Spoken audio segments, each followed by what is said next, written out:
All right, so thanks for hanging out. We're just going to talk a little bit today about coffee. And I'm Chuck. I own Bird Rock Coffee Roasters. And this is Annie, and she's the owner of Think Loma La Gloria. Well, I'm not the owner, but well, the manager, my dad's the owner. So what we practice here at Bird Rock Coffee Roasters is the concept of direct trade for a lot of our coffee. And what that means is we're working directly with a lot of the people who grow our coffee. We're negotiating a price directly with the grower, and the price is usually based on the quality of the coffee. So the better the coffee, the more that we'll pay.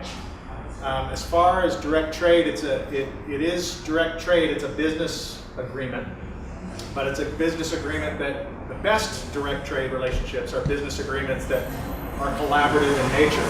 And Annie is one of our favorite farms to work with because there is a lot of collaboration going on between the two companies.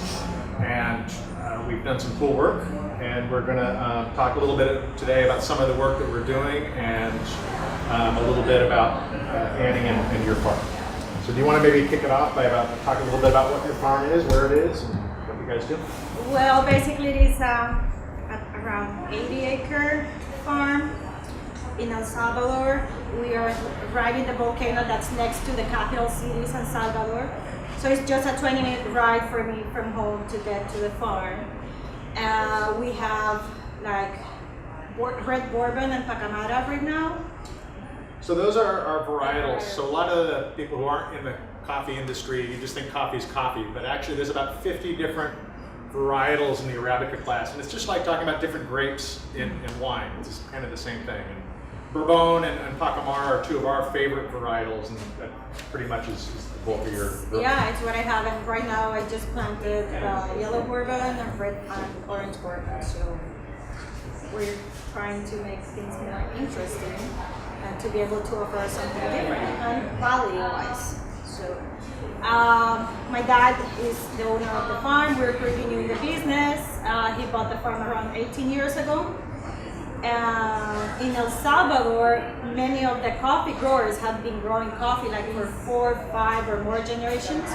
So basically I'm pretty new in the business. I'm just the second generation. I got into it because I really like it, not because I had to. And I'm having such an amazing time doing that. And then one of the great things about Annie is that most of the coffee that's grown all over the world isn't what we would call specialty coffee. It's actually commercial grade coffee, the stuff that you would drink at 7-Eleven or a lot of the restaurant coffee. Specialty coffee is really the top coffee that's grown all over the world. It's the stuff that we buy. It's very high end, very difficult to grow. What Annie's been doing for the last 3 years at her farm is to change and bring up the quality of her dad's farm. She's implemented a lot of new procedures to really get the coffee from one level up to the level that we're buying now. And some of the things that she does is processing. And I mean, that's some of the interesting things that she's been doing on this farm is different ways to process coffee. And the main way to process coffee is called washed, and that's a typical procedure that's done in a lot of Latin American countries, South America and Central America. Annie's been experimenting quite a bit with a honeyed process. And we'll talk a little bit about the process. And this is actually, you might want to taste this if you have a chance. Just come on up and give it a taste, because this is the yellow honey. This is the yellow honey. She'll be talking a little bit about that. Yes, well, basically, as Chuck stated, there are several processes for coffee. The most common one is the wash. You have to take into account that coffee is a fruit. Actually, it is a cherry, and the coffee is like the beans of the fruit. So the way we process that, it is that we have to get rid of the cascara? Skin. The skin and the fruit. And we have to take out like the mucilage. We would say that's kind of like the meat of the cherry through that fermentation process. That is that we take off the skin. We leave the beans resting so it reaches a fermentation point on which that helps the mucilage to like not be attached to the beans. And then we start the washing process so we can get rid of the mucilage. and then it goes to the patios or raised beds to start the drying process, which takes, in my case, it takes around 20 to 22 days to dry them, and then we warehouse those beans in jute bags for 1 month, and then we start like having visiting them, and yeah, you come down, start copying, he tries a copy, and he chooses whatever he likes, and then we start the export process, which starts by getting rid of another skin, and we classify the beans by size, weight, and color, and then we ship them for him to finish the work. So that would be like the wash process. The honey processes are those on which we just get rid of the skin and start the drying process, so we can wash them. And that's why you get like a different cup profile with more fruitiness and more strong flavors, vibrant flavors. And we have also like the natural process in which we just grab the fruit and start the drying process. So those are the three different processing methods that we are doing in the farm. And in the honey classification, we have like the yellow honey, red honeys, and black honeys, which the color depends on the amount of mucilage that's left on the skin of the beans. Cool. So yeah, basically the farmer has a lot of. Yeah, of course. The farmer has a huge impact on the flavor of the coffee. So the coffee is going to taste one way depending on if it's washed. The coffee will taste totally different depending on the process. If the farmer is very good and very conscious of the processing, the coffee is going to taste better. But many farmers don't put as much care, and they aren't as detailed as Annie is, so the coffee can come out a little strange tasting or can have some funny off flavors to it if they're not processing it properly. So there's a ton of work that goes on at the farm level before we even get the coffee and can roast it. And Annie does a great job in that. So the other kind of thing that we work on is on the social side together. And what we try and do as a company is we're trying to pay enough money so the farmer's profitable, but we also like to have an impact on the community or the farm's employees in addition to the owner or the manager of the farm. So Annie had a great idea that we started working on a project with her last year. And you want to talk a little bit about that? Well, basically it is that,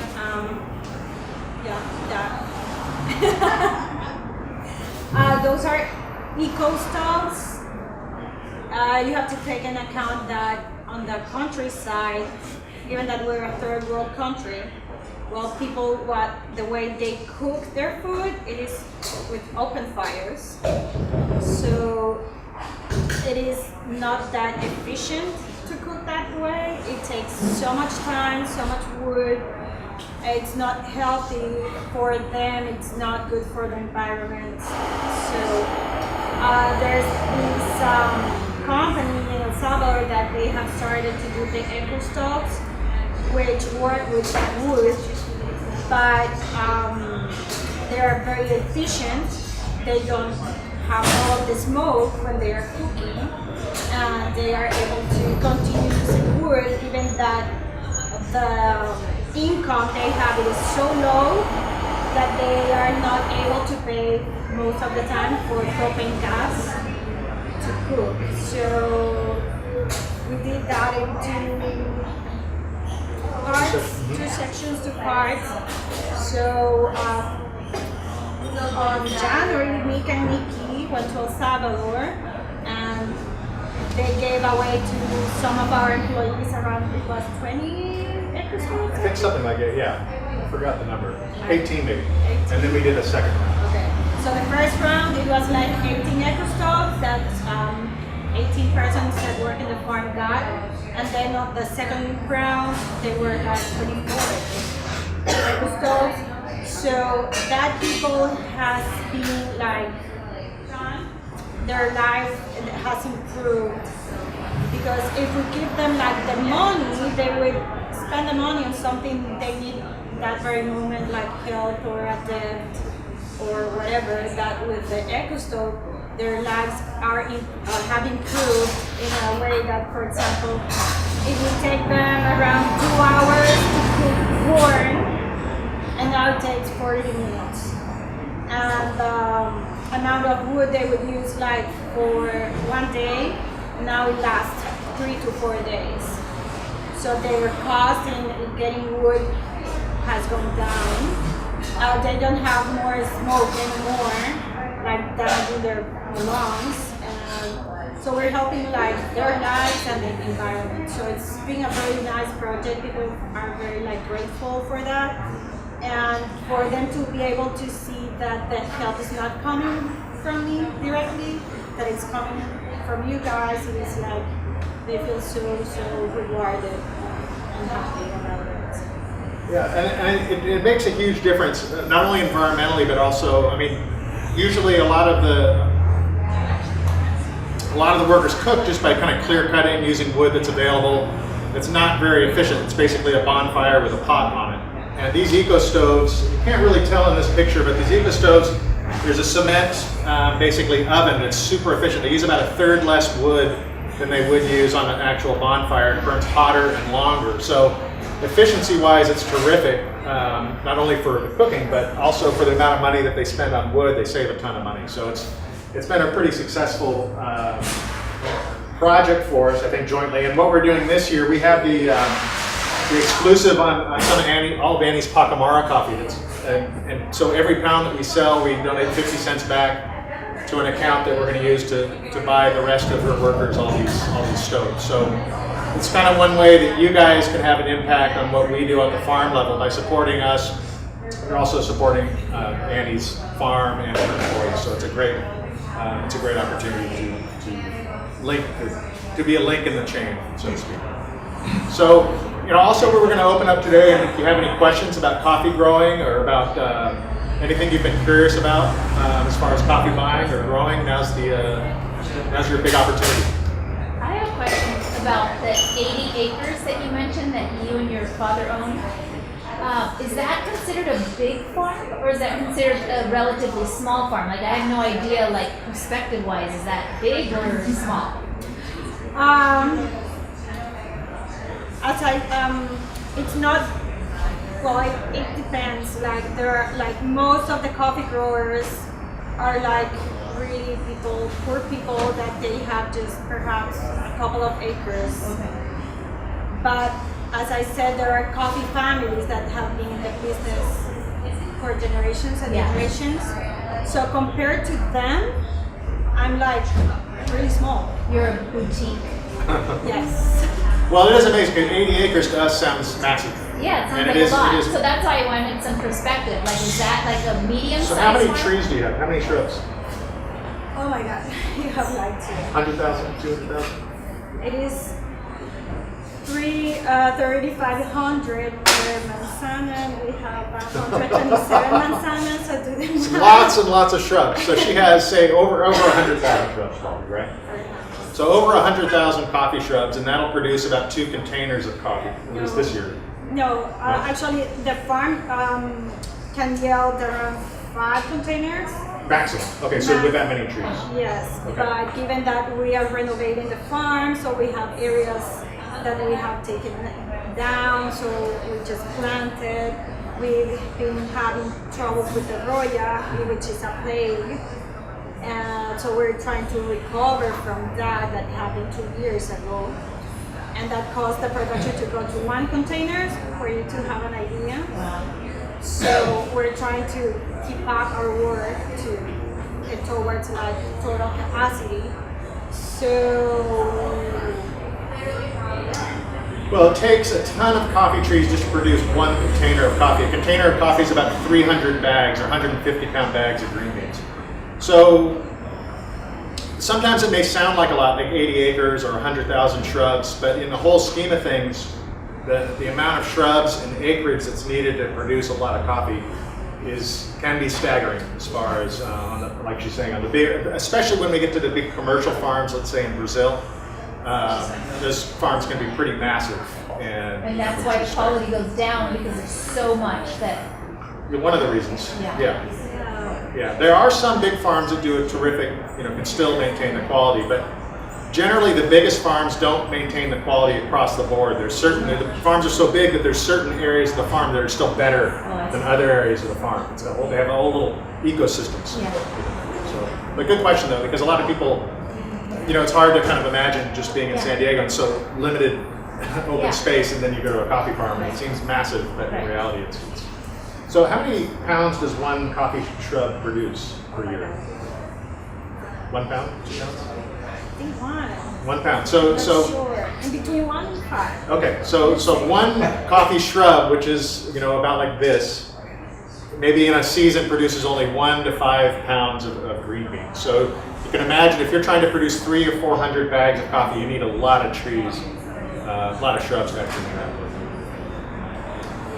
Are your farms only reliant on Rainfall, or do you irrigate? Yeah. No. We're on the slopes of a volcano, so we don't have like water pipes going all the way up. So basically, the coffee trees, they get water 6 months of the year, which is the rainy season, and 6 months of the year that they don't get not even 1 drop of water. So drought tolerant, basically. At least in the dry season. And all of the water that we use, like for human purposes and for processing, we have to collect that in tanks from the rain. So, yeah. So the rainwater that happens during the 6 months, you also use that during the months that you don't have rain? Yes. Not to like water the plants because we don't do that. Okay. But it's, as I said, like 6 months the plants will get water, 6 months they won't. But we do need water, to drink, for processing the coffee, for everything. That's the water we need to collect in tanks. So that's part of your 80 acres. We have like the coffee farm, we have the coffee mill, so yeah. Yeah, it's all part of the project. Yeah. Everything is inside, and what that really helps is in our logistics, because given that we pick the cherries, we take them to the place where we process them, but we never get out of the farm. Yeah. So that really helps us, like for the logistics, but also for the quality, because everything is inside, so we do everything like when it's supposed to be done, and for traceability.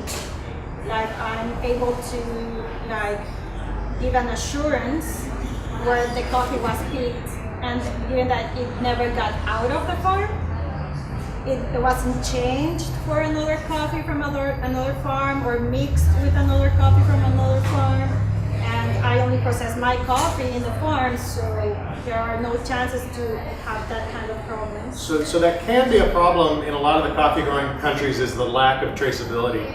And sometimes farmers, if they don't have their own mill and if they aren't able to process their own coffee, they may deliver coffee to a centralized mill. And if the transparency isn't there and if the bookkeeping isn't there, that coffee can be mixed in with other coffee and then sold as a different coffee. So Anny has complete control over the entire process at her farm. So we're assured basically that what she puts on the container that comes to America is going to be our coffee, and it's a coffee that we approve. It's not mixed with another coffee. And the other thing I wanted to mention as far as your question on water, the washing process, that first process she was talking about, takes a lot of water. It does take a lot of water to wash the coffee.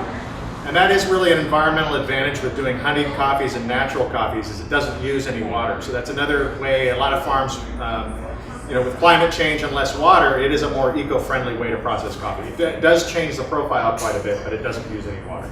But you said that washing makes it a better product. Well, not necessarily better, but different. Okay. It makes it, generally a washed coffee will be a little more citrusy in fruit and somewhat cleaner.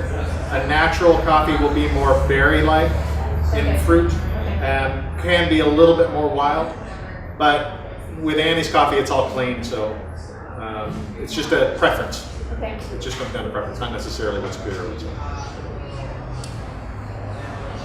Any other questions? No.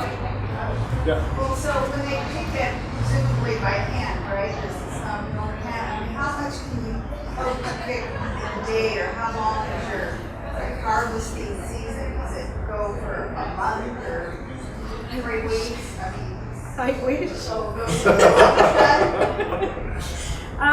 Well, for example, this harvest we started around the first week of December and it went all through April. how much usually, what's your yield per day? Like, for how many workers are they able to?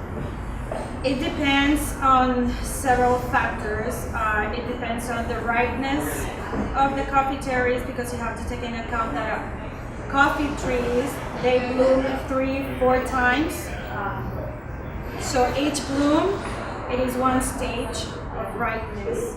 And given that we want to offer the best coffee that we can, we have to go picking through the farm several times according to the bloomings that we have. So if we have 3 major bloomings, we're gonna do 3 sweeps around the whole farm.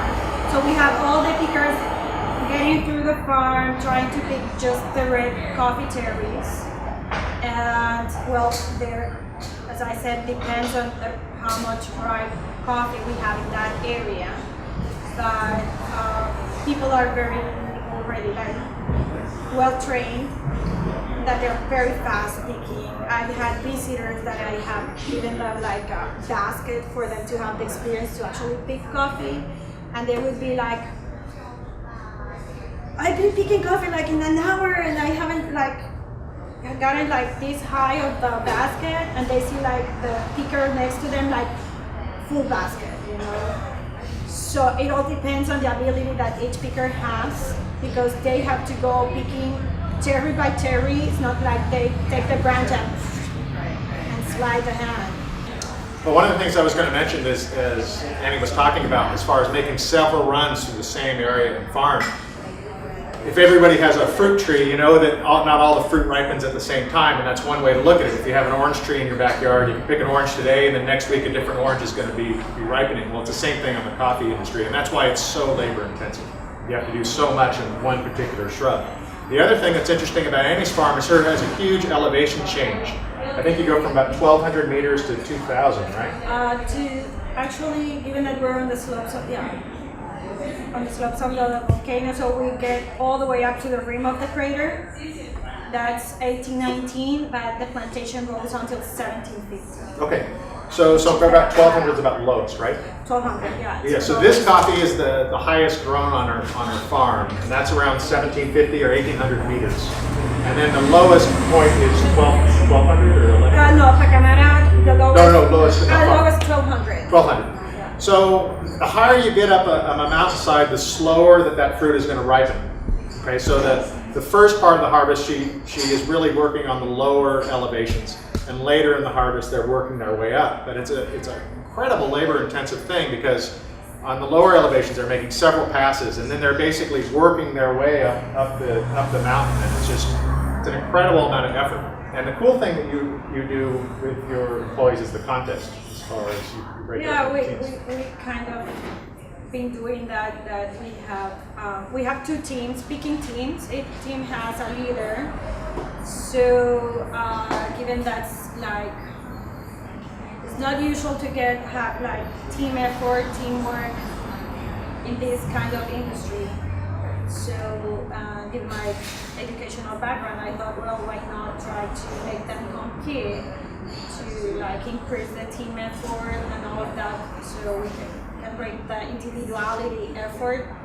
And we did that, so we made the 2 teams compete against each other, and it worked beautifully because they really got the competitive side of it. And at the end of the season, we prized everybody because the effort was so amazing. You know, I got to see what I needed. Well, and I think you're saying the 2 teams were kept beating each other, so they were working so hard and producing, only picking really ripe cherries, that it was a huge success. But why not? Yeah, they all got to work. And that happened this season, that we started doing the competition, and at a certain point they were like so close together that I said, well, forget it, let's prize everybody, let's stop the competition because everybody's doing such an amazing work. And Yeah, we have to recognize that. Does the elevation affect the bees, like higher up, you go? Yeah, in general, the general theory is that the higher elevation, the beans ripen slowly. No, not the bees, bees. Bees? Bees. Well, like for pollination. Do you have any bees? We do have during the blooming season. Does it seem to infect, are there just as many bees in the top? Yeah, so no. It's easier to fly in higher elevation. So they go up there no problem. But it has a huge impact with the quality of the coffee, the higher elevation. The higher the bean, the slower it ripens and it becomes denser. And in general, we equate that to a higher concentration of acidity and a higher concentration of complexity, in general. But it doesn't mean her coffee at 1,200 meters is still excellent, and her coffee at 1,500 meters is still excellent. So it really does come down to the farmer, but we do notice slight differences as far as the higher up you get. So is more acidic and more complex a good thing? Yeah. Acidity is what we want in coffee here. It might not be what other roasters are looking for, but it's what we're looking for. We want a coffee that's acidity is where a lot of the complexity, a lot of the fruit is wrapped into the acidity of the coffee. So if we have a coffee that doesn't have much acidity, it's going to be kind of flat tasting. More acidity can be sweeter, more complex. The fruit notes that I mentioned earlier, the citrus or the berry, that kind of wraps up into the acidity. Okay, not a lot of acidity. We have a different profile. We're more focused on kind of the chocolates or the spice. What we try and do is both, but we definitely like coffees that are a little bit more on higher acid. But it all comes down to what are your personal preferences. Right. And again, just like wine, some people, there's a ton of different farms, ton of different varietals, all that comes down to what we like. So what else? Any other questions? Yes, Carrie. Why did you want to become a coffee grower? Why did you want to become a coffee grower? Well, I didn't know I was going to become one. I wasn't expecting that. My dad, it was a surprise for him. I got started on this because I started taking courses on coffee, like barista, roasting, milling, whatever I could find down there. I took all of the courses. I felt like that I really liked it. I was working back then at a tourism company. I was their marketing manager. So I was like, I should do something with coffee, and my idea was like, let's open a coffee shop so I can sell my dad's coffee beans. So I left my day job and went to work with my dad. But once inside the company, I was like, I'm crazy if I want to open a coffee shop. It's like we should be exporting the coffee and selling it directly, and we should do that. So I started doing the project like 4 years ago, and first thing I did was, it was on April 2012, so I just got a plane ticket, went to the SCAA, Portland, Oregon, with a couple of samples, knocked on some doors. I got the feedback and they said, you know what, the coffee is good, it's not that good, and we're not interested. So work it out. So I was bummed, but at the same time I was like, well, cool, because now I know I can do something to improve that. But how I was going to improve something that I didn't know that much about. So basically that year was getting into the farm and like start having bad hair days, bad suntan, and start like learning about the plantation, the process itself, about fertilization, plagues, everything. And basically that's how I got started, like being a coffee grower. I really liked it, I enjoyed it, and 1 year later, I was so blessed that exactly 1 year that I got started working with my dad, I saw my first bags being shipped to San Francisco, and that was pretty amazing. But I had that coffee being processed by someone else, by a third party, so I wasn't happy with that because I was like, how am I supposed to talk about coffee and traceability if I really don't know what they've done with the coffee, how they do it? And that's how I decided to start like processing the coffee myself.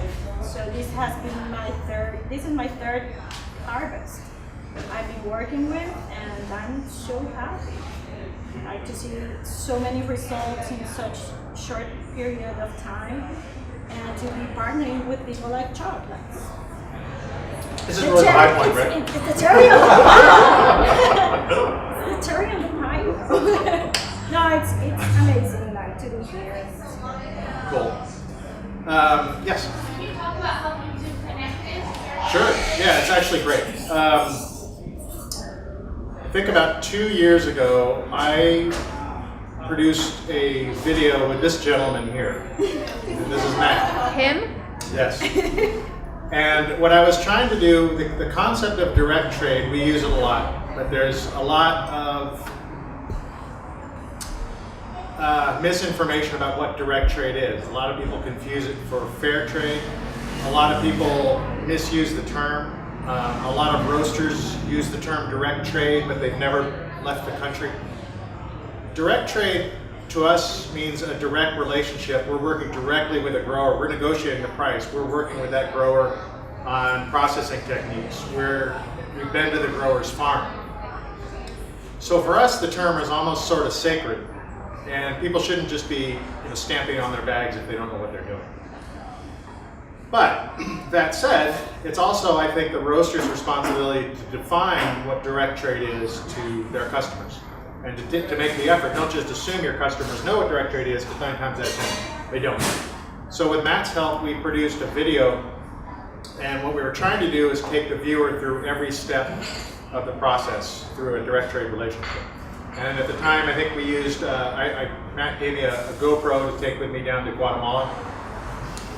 And it was terrific because I was able to interview our contact in Guatemala who connected us with farmers. I was able to interview our farmers. So I got that link of the chain, the farmer link, and also the importer at the time. We also interviewed, and then basically we could cover each step to in an effort to demystify what direct trade is.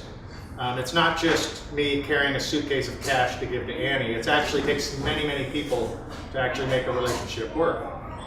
So that's what we were trying to show in the direct trade video. Now, the problem with the coffee industry is that you have a lot of people in the coffee industry who think they know everything.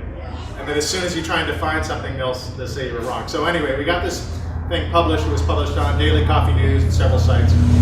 In general, a lot of people were positive, but there was a lot of comments, in the comment section below the video, like, oh, this isn't direct trade. A direct trade is when a roaster goes down with a bucket full of cash and gives it directly. There's no one else involved, blah, blah, blah.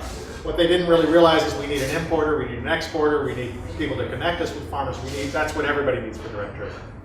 So Annie, out of the blue, came to my defense and said, no, this guy actually knows what he's talking about. This is what I'm trying to do. I'm trying to find people that actually get the whole direct trade concept.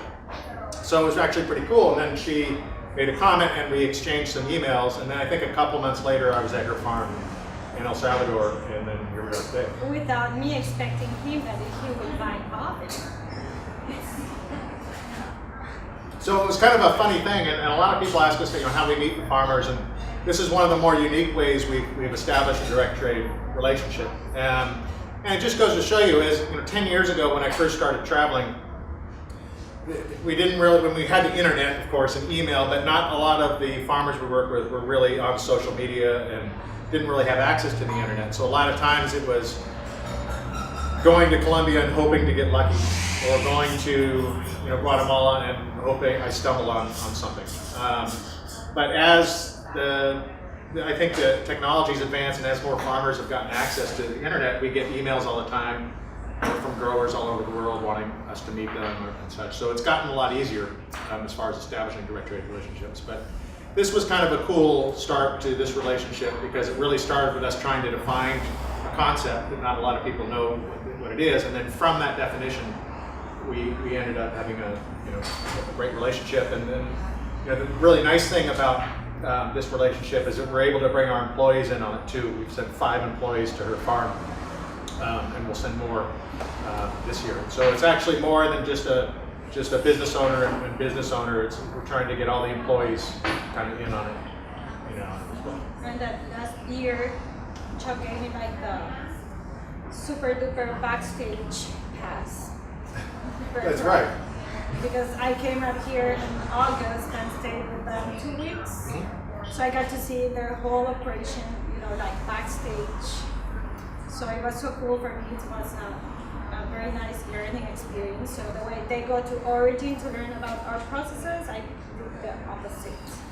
Right, and we did some sample roasting she'd never done, and then she actually, Jocelyn's our trainer, and trained Annie on some barista latte art and all that kind of stuff. Yes, which I enjoyed so much. And that's really the neat opportunity with these kind of relationships, is because it kind of closes the circle. A lot of times growers don't know what happens to their coffee, and they don't really see this side of things, and a lot of times the coffee buyer never really understands what the processing is like, never understands the difficulties of the farming community. So having this sort of relationship, when we can exchange information on both sides, it really makes it a lot more rewarding, not only for the people just doing the business side of it, but for the employees and of course the customers as well. So it's kind of cool. And also like the collaboration part, because I remember this harvest, we were having kind of a problem with the roasting profiles, like sampling. And I was like, okay, I said to my copper, okay, put the samples. So I took pictures and I started texting to Chuck, like, check this, what do you recommend? And he started like asking me questions, okay, how are you doing that? So to get like that insight, that easy is amazing. And then you were texting me like, how do you say Maragogipe? I couldn't pronounce oh shit. Maragogipe, yeah, that's it. So she would text me pronunciation for Spanish, because I don't speak Spanish, and thankfully she speaks English, so I can usually survive when I'm down there. So it's pretty cool, like, to be able to be like texting, with WhatsApp? Is that what you use? No, just text. iMessage. Yeah. See, it's a small world now. Yeah. Yeah, or I'm at the farm, and when the coffee cherries are still rolling and everything, and I would like, here's your pacamara, and send a picture right for that very moment, and he like posts here on the social media. So it's amazing to be able to have that kind of relationship, that it's not just like selling a product, getting the money for it, and see you next season. So that's what I really love. So how many direct trade relationships do you have? And how many direct trade relationships do you have? I didn't have that much, because obviously my volume was not that huge. So I have Chuck, I have another person in Australia, I have another people in Taiwan, another one in the Netherlands, and yeah. But she can sell her coffee to a lot of other roasters, Yeah. and you're meeting a lot of roasters on this trip. So she that will continue to increase as Annie gets more popular, and as you get your name out there, and as people understand coffee, that will just continue to grow up as far as the number of people that she's going to meet. And she will have no problem getting as many direct trade producers as she can grow coffee, basically. For us, we're limited based on how much coffee we are able to sell.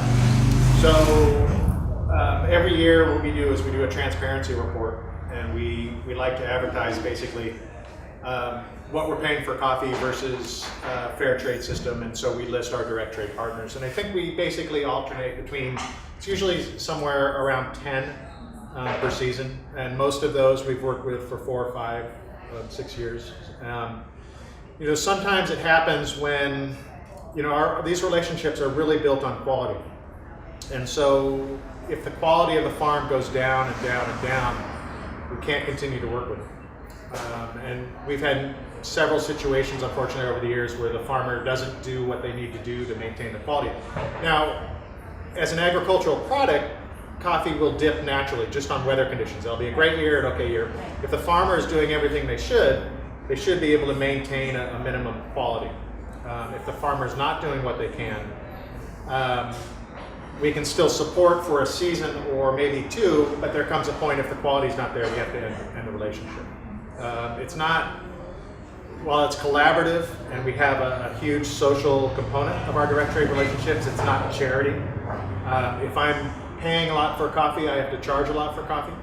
And if you're buying coffee that you're not happy with, whether or not it's on the wholesale side or the retail side, you're not going to continue to buy coffee from us. And so we won't be able to maintain the relationship.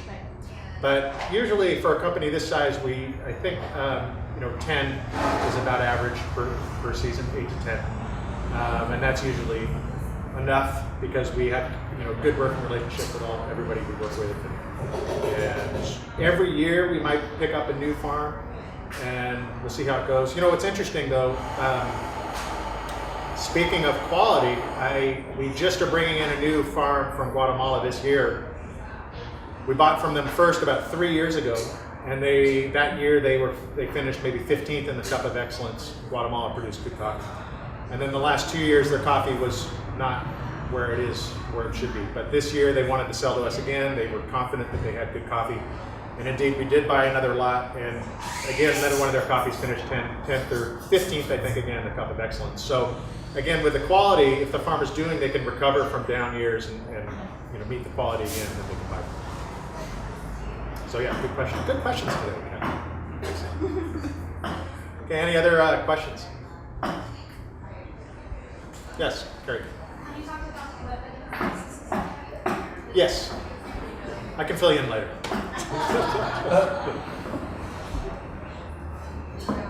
Any other, anything? Now's your big chance. Yes.